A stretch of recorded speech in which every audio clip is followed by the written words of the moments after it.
আমি আজকে দেখলাম ফেসবুকের মাধ্যমে একটা বাবা তার কলিজার টুকরা সন্তানরে পাচ্ছে না বিদায় সে পাগল হয়ে গেছে।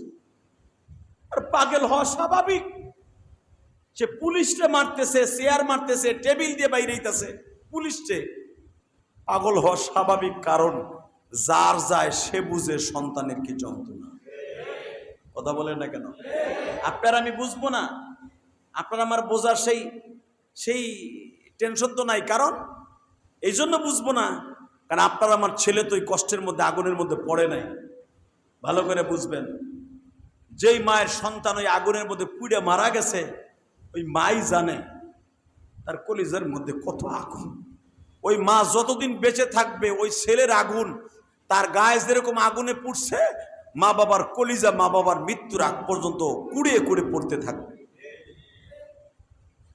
বাজানরা আমি দেখলাম জাতীয় গণসংবর্ধনা অর্থাৎ জাতীয় পুরস্কার আর্মি সেনাবাহিনীর ক্যাম্পের মধ্যে নিয়ে তাদের পুরস্কার দিছে, জাতীয় গণসংবর্ধনা দিছে। মনে রাখবেন ও বাজান, গণসংবর্ধনা যদি স্বর্ণের প্লেট দিয়েও দেয়, তার কলিজার টুকরা স্বর্ণের সন্তান যেমনি হারায় গেছে, ওই স্বর্ণ স্থান পুরো করার মতো ক্ষমতা কারো নাই।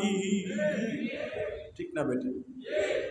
আর্মিরা যদিও তাদেরকে জাতীয় গণসংবর্ধনা দিচ্ছে, যাদের বাচ্চাগুলা মারা গেছে, যে টিচারগুলা মারা গেছে, তাদেরকে সরকারিভাবে গণসংবর্ধনা দিতে পারে, জাতীয় স্বীকৃতি দিতে পারে মুক্তিযোদ্ধাদের মতো।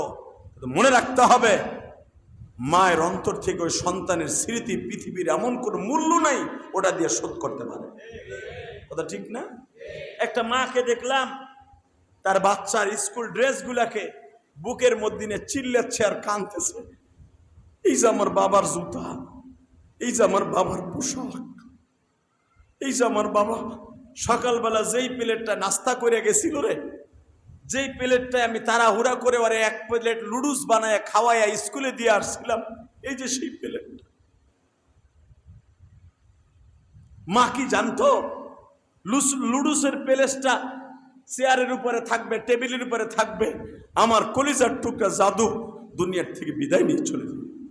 এটা মা জানতো না। জানলে কোনোদিনও মা তার সন্তানরে আগুনের মধ্যে পোড়াবার জন্য দিত না। কথা ঠিক না বেটি?